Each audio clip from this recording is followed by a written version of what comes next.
So yes, we were talking about the probabilistic description of turbulent flows, and we have just shown this momentum equation, and of course this can be simplified to or expanded to dou uj dt plus ui dou uj dou xi is equal to minus this would be dou p dou xj plus mu times this part, that is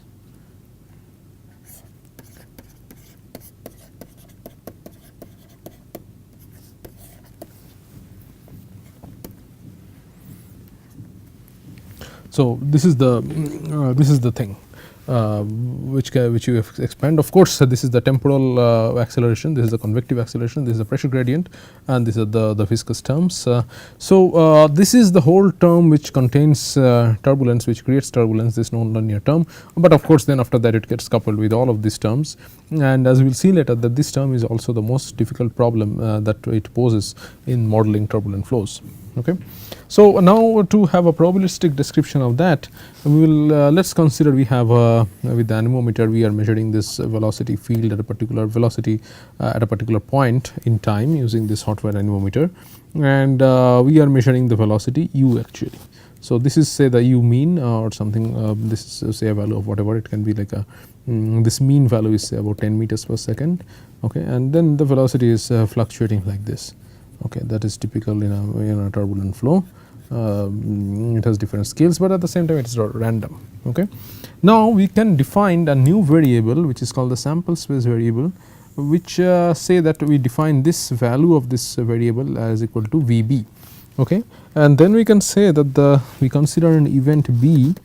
Okay, we consider an event B which corresponds to B is equivalent to u less than Vb. So all the possibilities of this u is being less than Vb is captured in the event B.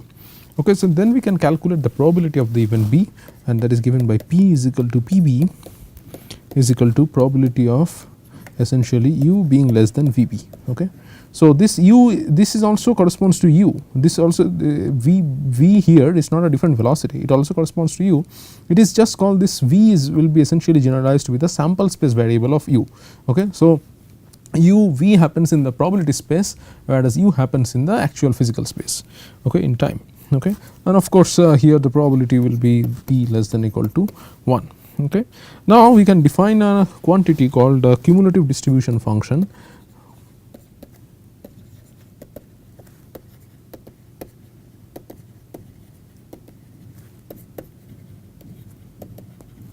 or which in short the acronym of which is CDF, and we can define it by capital F V as essentially probability of u less than V. Okay. So this is the probability, and essentially then if we see that the probability of the event B is essentially probability of u being less than Vb, okay, is essentially F, the CDF of F is equal to taking the value Vb. Okay. So this is the thing then. So this is how you define the cumulative distribution function. Okay. And then we can go into essentially the probability density function, which we call, which we define as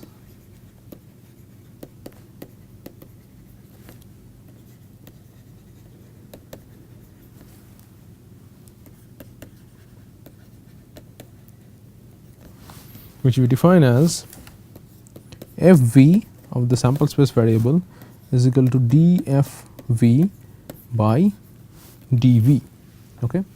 So here f is the cumulative distribution function, and the probability distribution function is essentially defined as the derivative of this cumulative distribution function in the sample space variable space.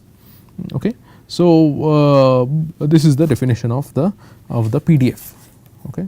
This is what is called the PDF. So this is the best definition of the PDF that you can have, and it essentially represents the probability density of this sample space variable, essentially lying between V and V plus dV. Okay. So of course there are some criteria, that is this Fv is always greater than equal to 0, because there can be no probability, negative probability density, and of course the integral of minus to plus minus infinity to plus infinity f v dv is equal to 1. Okay. And of course, also at f at minus infinity is equal to f at plus infinity, and that is equal to 0, right. So, now if you have a cumulative distribution function like this, so say this is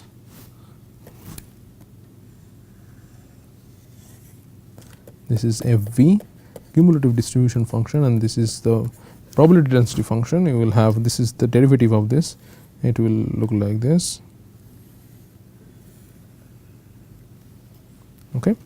And then this is the probability of, and this is the sample space variable v. The probability of v happening between v and v plus dv is essentially the probability density fv.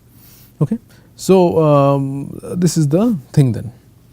Okay. Now, using these things we can define different things like we can essentially define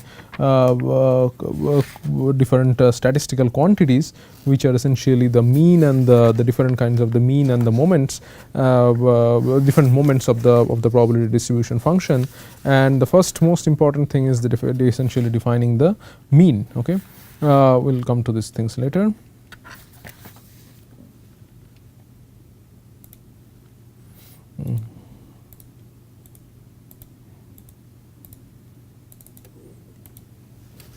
Okay. The first we need to understand what is defined by the mean.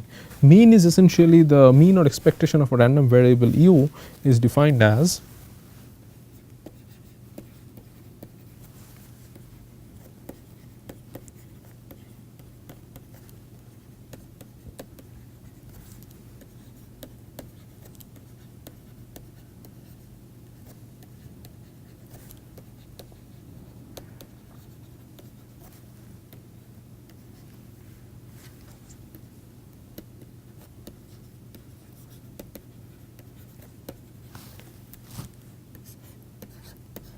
mean of u essentially minus infinity to plus infinity v times f v dv. Of course, integral minus infinity to plus infinity f v dv is equal to 1. So, v times f v dv. So, when you are taking the moment, the first moment with v, that is defined as the mean.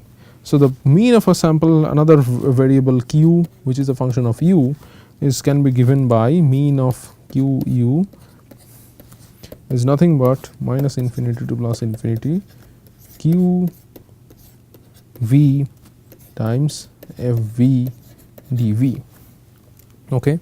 And the fluctuation of q is defined as small u, which we represent by this u with a bend in the top,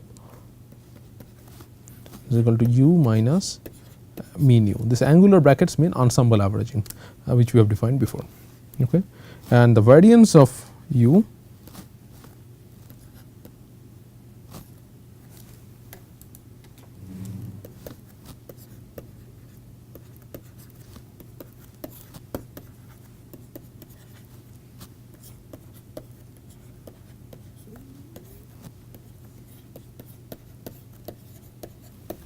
okay. So, this is the thing. All right. Now, using these concepts we are suited to go into what is Reynolds decomposition. So, by Reynolds decomposition we essentially decompose velocity or any other variable as such by in this manner, that is we define this fluctuating velocity u vector, u fluctuating vector at x at the position vector x vector at time t is equal to capital U vector, oh sorry,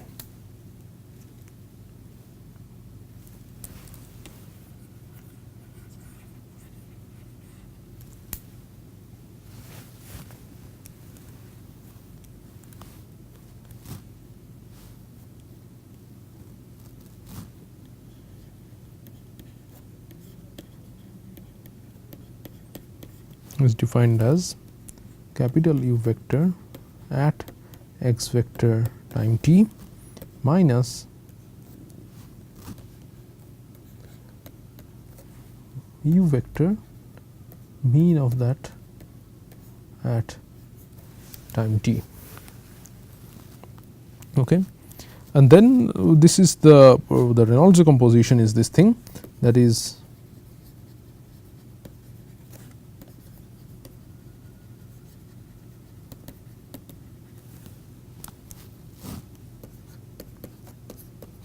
This is essentially decomposing the u vector into this manner.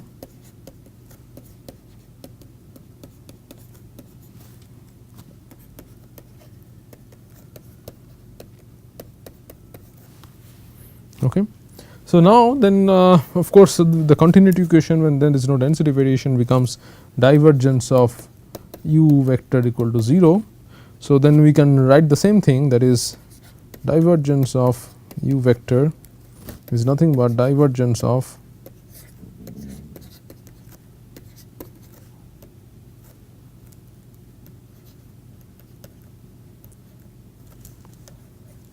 this is small u, and that must be equal to 0. Okay. So, then it means if we take averaging on both sides, of course, averaging commutes with the derivative. So, divergence of mean u is still remains 0. So, then this implies then this implies that divergence of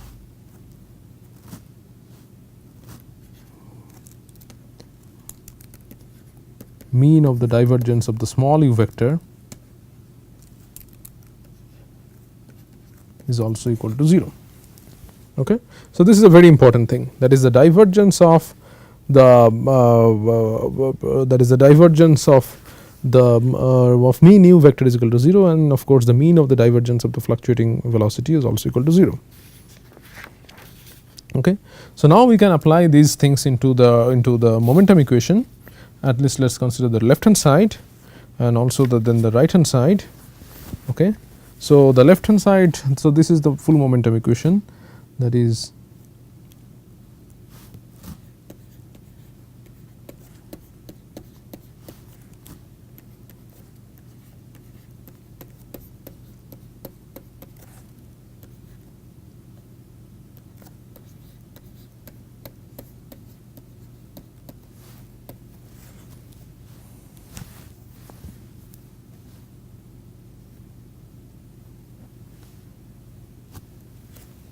this is the left hand side of the momentum equation, which is equal to del xi tau ij, and whereas tau ij defined as minus p del ij plus del ui del xj plus del uj del xi.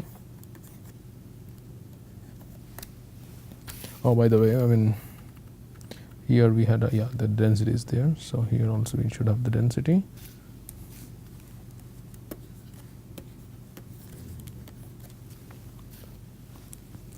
So, this is the dynamic viscosity. Okay. So, just considering the left hand side, if you if you consider the mean of this thing,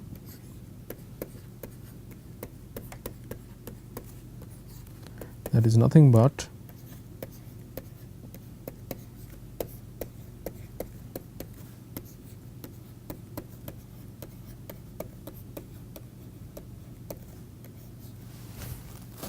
right. So, of course, if you take this inside, you can write this as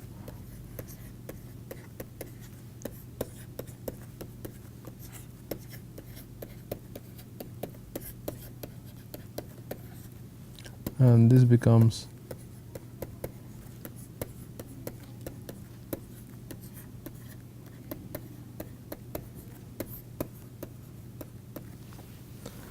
this one.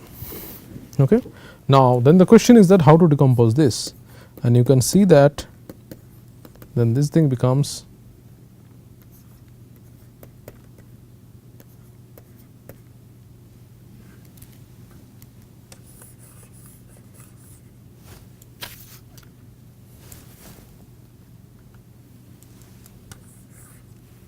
if we just consider this part only,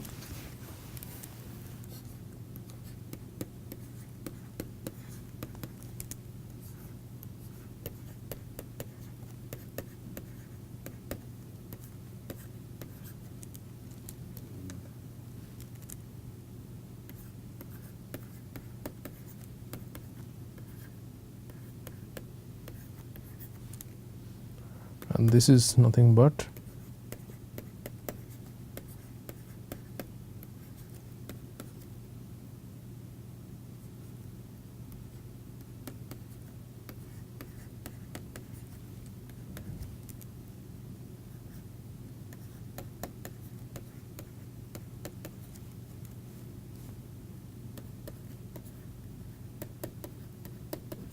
so these are the mean of the fluctuating components,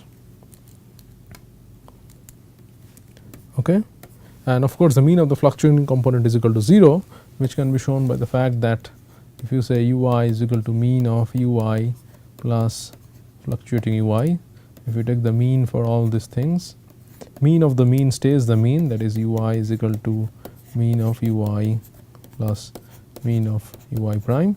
So this cancels, and this means that mean of ui is equal to 0. So by that same token, this also becomes 0 and this becomes 0. So what you are left with is essentially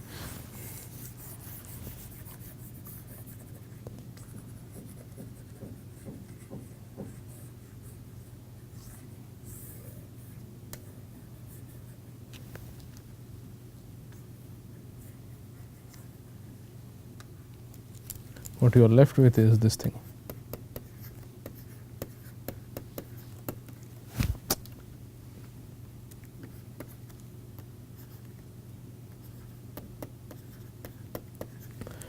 That is mean of capital ui capital uj is essentially the mean of ui times mean of uj capital plus the mean of ui times uj, that is the covariance of the fluctuating components of the velocity.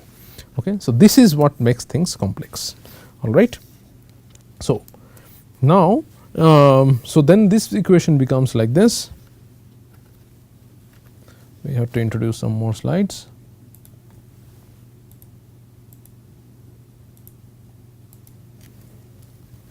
So then this equation becomes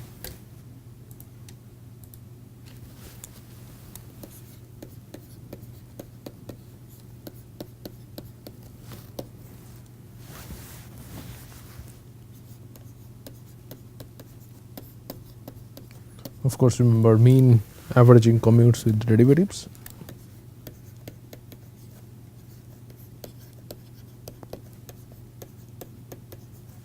So this quantity is now convected with the mean velocity plus this gradient of the covariance. Okay. So we can represent this full term as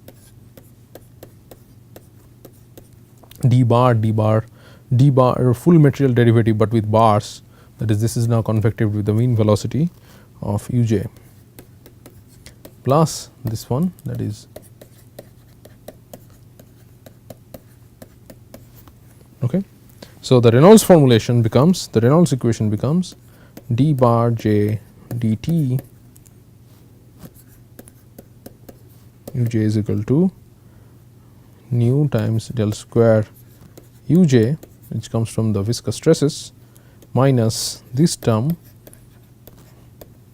whereas this is essentially the spatial gradient of the Reynolds stresses, this is covariance of the velocity, minus the mean pressure gradient. So you see that all terms, the nonlinear, the linear terms, that is this transient term, this viscous term, even this pressure term, these does not create any problems.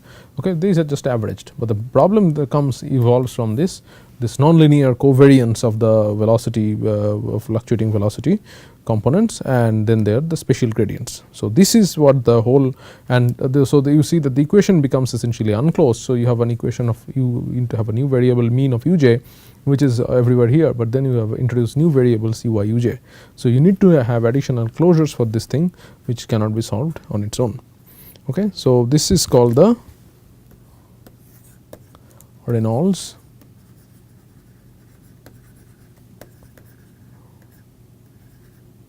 stress.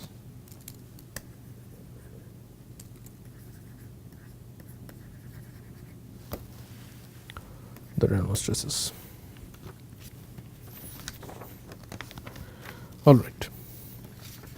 Now the thing is that the most once we have done this, And then we have posed the problem of turbulence, that why just it is very difficult to represent turbulence in terms of its statistical moments. That is, if we try to represent this mean of velocity and try to derive an evolution equation of that, we are faced with the problem that unclosed term emerges. Okay. And so this is just with velocity, but in turbulence it is essentially a matter of turbulent kinetic energy, and so we will go on to define that. Okay. So the kinetic energy, now we go into kinetic energy. All these principles will be important to understand the basic features of turbulence, and kinetic energy is particularly important. So the previous one shows you the basic problem of turbulence, and we will use this kinetic energy concepts to describe how the mechanics of turbulence works, how the engine of turbulence works, how it basically converts the large scales to essentially the small scales before this small scale turbulent kinetic energy will be essentially dissipated into thermal energy by the viscous action, okay, of the small scale stresses. So the kinetic energy of a fluid per unit mass is E is equal to half. We can define kinetic energy in various ways, so it is important to pay attention. Okay. The mean of kinetic energy is essentially equal to, once again we can just take the average of this, and you will see again there will be a Reynolds decomposition. So essentially we can write it as the kinetic energy of the mean flow, which is this E bar, plus K, that is the turbulent kinetic energy. Okay. So what is this E bar is essentially nothing but kinetic energy of the mean flow is nothing but, just like Reynolds decomposition we did, that is a mean velocity times the mean velocity, whereas K, so this one is, we will call actually kinetic energy, not to refer it as kinetic energy of per unit mass, we will consider unit mass always, and we will just refer it as kinetic energy. So this quantity is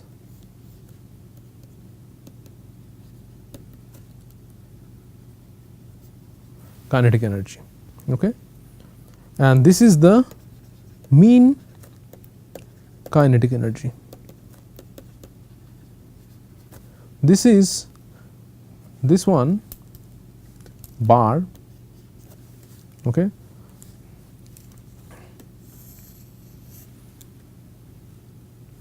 this one is the kinetic energy of the mean flow, okay, and then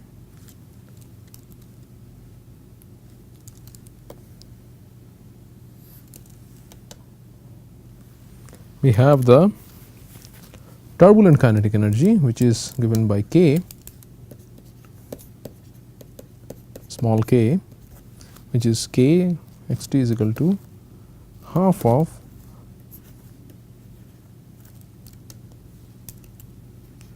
u fluctuation dot u fluctuation then averaged, okay, is equal to, we can also represent by, okay, ui vector dot ui dot ui, okay. So this is the turbulent kinetic energy, okay. So please pay attention to these different kinetic energies. So this is the mean total kinetic energy, that is the E x t is equal to half times u vector dot u vector. Mean kinetic energy is when you average this mean. So that mean kinetic energy has basically two components.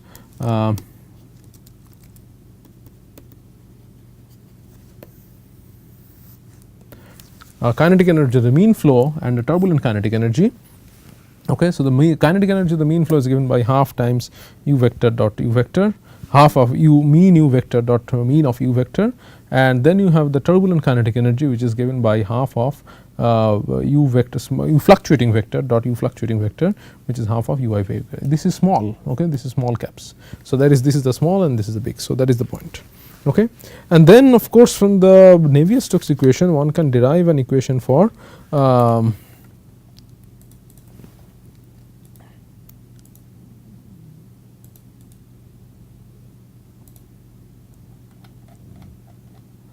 one can derive an equation for the different kinds of kinetic energies, and this is very important, though I will not go into the derivation. This understanding of this governing equation is very important, because you will see that this provides you a very important understanding of the fact that where does turbulence essentially originate from.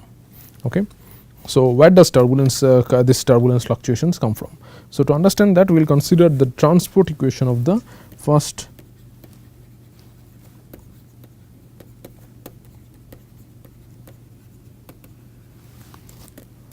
of E, okay, that is the kinetic energy, and that can be derived as, you should look into the derivation at Pope's book, but that can be derived at this dE dt, which is the full derivative, plus the divergence of a transport term, or a gradient of a transport term actually, because this is a scalar equation, minus twice nu Sij times Sij. Now, Sij times Sij is nothing but the Sij is nothing but the strain rate tensor, which is given by half of dui dxj plus duj dxi, whereas Ti is essentially ui times p by density minus twice nu uj times Sij. This is a transport term, okay, which transports the kinetic energy. Okay. Now, if you average this, one gets d bar t dt is essentially, I will not go into this, but I want to show you some final result, a final form of this turbulent kinetic energy and the mean kinetic energy equation, which is very important, times mean of ue plus average of this transport term is equal to minus of epsilon bar minus epsilon. So, this is once again the mean of the kinetic energy, this is a different u times E, and this is once again average of the transport term, whereas the transport term is given by this. Okay. So, this is essentially the transport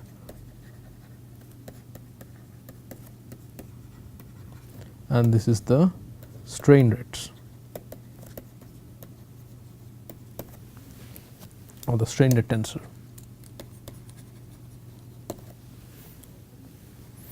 Okay. Now, this is very important, because here these are essentially the dissipations. Okay.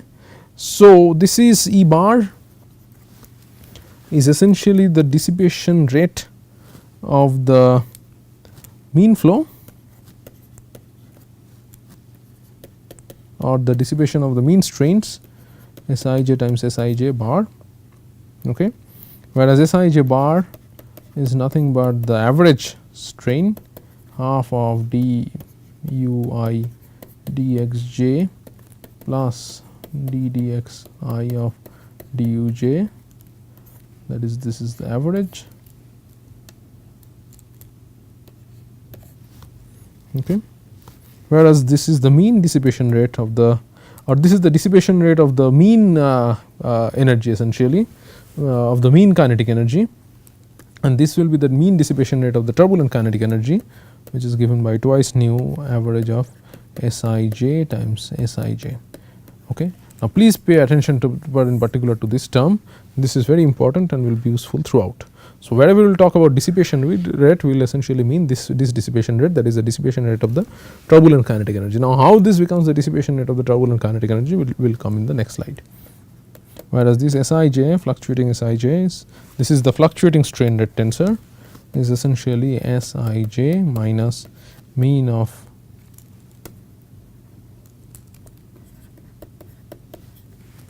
is equal to half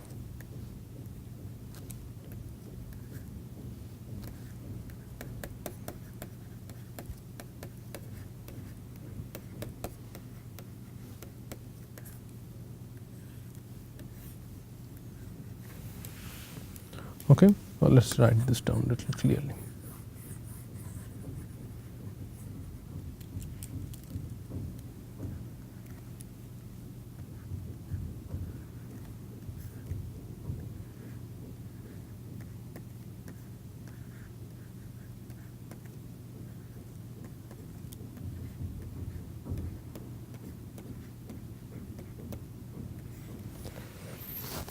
Okay. So, this is the fluctuating strain rate tensor, all right. So, next we go on to the transport equation of the kinetic energy of the mean flow. Okay. So, we can show that. So, this is we will write down the transport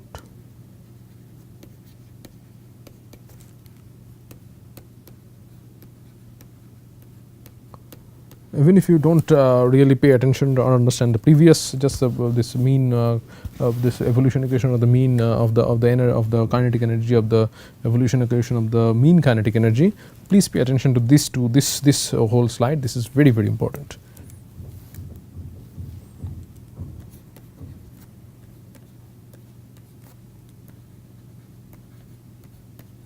Okay. So, we will write down the transport equation for E bar and K, whereas E bar is the E bar, if you remember, is equal to half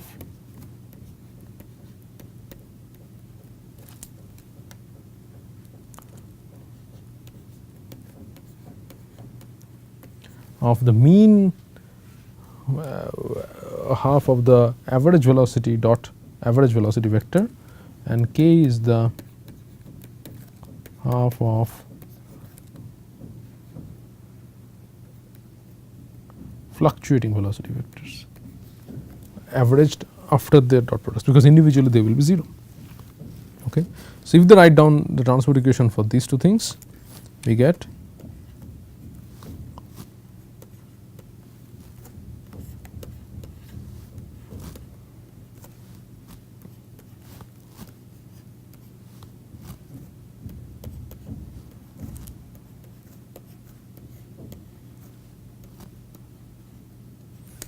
so d bar, this is the average, this is the convective derivative where the convection is done by the average velocity.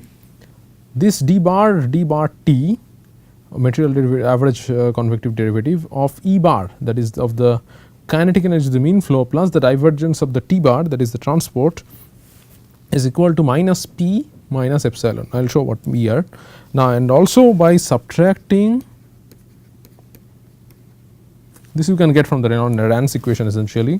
So, this can be obtained from Rans equations, and subtracting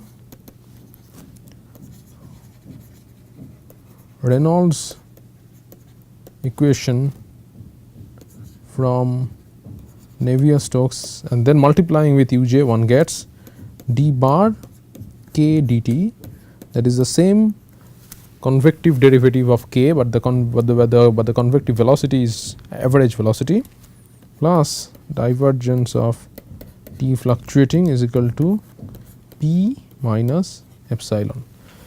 So, what are this P minus epsilon? This P and epsilon, this epsilon as you have seen is epsilon is nothing but twice nu fluctuating strain rate tensor, okay, and whereas this epsilon bar is nothing but twice nu Sij bar and Sij bar, whereas this mean strain rate times mean strain rate, okay. And so, this is essentially the production term. What is production? But before going into that, you see that in this set of equations, okay, in these set of equations, these have very similar quantities in them. Of course, this is d bar is there, d bar is there. If you just compare these two, this equation and this equation, okay, you see this is there of course, but this is an equation of transport equation. This is the transport equation for E bar, that is this is the transport equation of the kinetic energy of the mean flow. This is the transport equation of the turbulent kinetic energy. This is the kinetic energy of the mean flow, this is the turbulent kinetic energy, right. And then both have transport terms, I will come to this later, but you see here the P appears minus, okay. So, whereas in this case the P appears plus, alright. So, if this P is actually mostly always a positive quantity, so the thing is that what serves as a sink, P, this minus of P serves as a sink in this transport equation for the kinetic energy of the mean flow, and this serves as a source. So, production serves as a source in the transport equation for the turbulent kinetic energy. So, what serves as a sink in the first equation, this equation serves as a source in equation 2. Okay. So, what is this thing that is serving as a sink and serving as a source? So, let us look into this. This production term is very interesting. It is essentially minus ui times uj fluctuating, okay, covariance of that, Reynolds stress times dou d partial derivative of ui. This is the mean velocity gradient. Okay. So, essentially, so now you see what? So, this quantity serves as a sink in the first equation and it serves as a source in the second equation. So, what is this thing? It of course has got Reynolds stresses and it is mainly the mean velocity gradient. So, basically this thing that this is the mechanism of turbulence, that this mean velocity gradients is sucking or reducing the turbulent the energy of the mean energy of the mean flow. The kinetic energy of the mean flow is reduced by this term and that is converted into turbulent kinetic energy by the same term. Okay. So, turbulent kinetic energy is essentially produced at the cost of the kinetic energy of the mean flow, and this production is happening through the action of the mean velocity gradient or mean shear, okay, and also the Reynolds stress terms. So, this is the very important concept of turbulence. So, any turbulent flow where you have a velocity gradient, that is if it is in contact with some solid body, of course, it will develop mean velocity gradient. So, suppose in a pipe flow, whereas because of the no slip boundary condition, your velocity your velocity at the wall will be the tangential velocity at the wall will become 0, whereas the center line velocity is large. So, that develops a mean velocity gradient. So, as soon as there is a mean velocity gradient, that essentially reduces the kinetic energy of the mean flow and it produces turbulent kinetic energy. Okay. So, but for that there has to be a mean velocity gradient. Okay. And so, here this is the mechanism by which turbulent kinetic energy is produced by this production term. So, this is very important concept of turbulence. Okay. So, this is how turbulent kinetic energy is produced. It acts as a sink in the transport equation for the kinetic energy for mean velocity. Okay. So, the transport equation for E bar, capital E bar, which is the kinetic energy of the mean flow, this half ui u average dot u average. So, this is acting as a sink for this equation. So, basically this what is happening is that, once again to reiterate, kinetic energy of the mean flow, that is E bar, is reduced and it is sucked by this production term and it is acts as a source in for turbulent kinetic energy. So, mean velocity kinetic energy the mean flow is reduced and turbulent kinetic energy is produced, and that is done by this mean velocity gradients dui dxj, d mean ui dxj times the Reynolds stress terms. Okay. And of course, this is the source of the turbulent kinetic energy, but then if there is a source there has to be a sink, and that sink is essentially dissipation. Okay. So, this is the full thing. So, this dissipation is essentially the twice nu times mean of Sij times fluctuating strain rates, where the fluctuating strain rates are nothing but essentially d half of dui dxj plus duj dxi. Okay. So, this is the dissipation. So, the production is happening through the mean velocity gradients and the dissipation is happening through this fluctuating strain rates times the viscosity. Okay. So, now also another thing is that the mean velocity gradients, of course, that is the large scale. So, if you have a jet, so the mean velocity gradient is essentially persists over the entire width of the jet. So, this is a large scale phenomena. Okay. So, it is of course, when it taking away energy from the kinetic energy, the mean flow, that is a large scale process because it happens to this one. Okay. But the dissipation rate, this is the turbulent kinetic energy dissipation rate, which is given by this. Okay. And this, you will see that this happens to this fluctuating strain rates, and these fluctuating strain rates are essentially dominant at the small scales. So, this itself tells you why turbulence is essentially produced at the large scale and it is dissipated at the small scales. Okay. But this is this whole purpose of this exercise is essentially come at these two equations, which shows you clearly how turbulence is essentially produced by taking away that kinetic energy of the mean flow, and it's dissipate, and it's acts as a source for the turbulent kinetic for the transport equation for the turbulent kinetic energy, and then it goes through several processes, and then it is dissipated into the as a thermal energy by this turbulent kinetic energy dissipation rate, which is epsilon. Okay.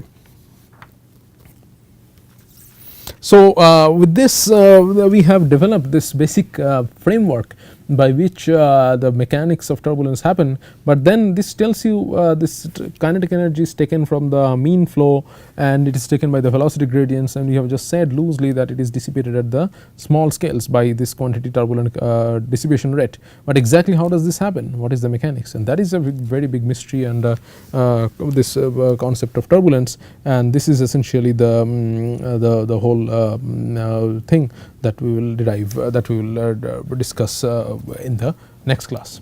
So, until then, thank you very much.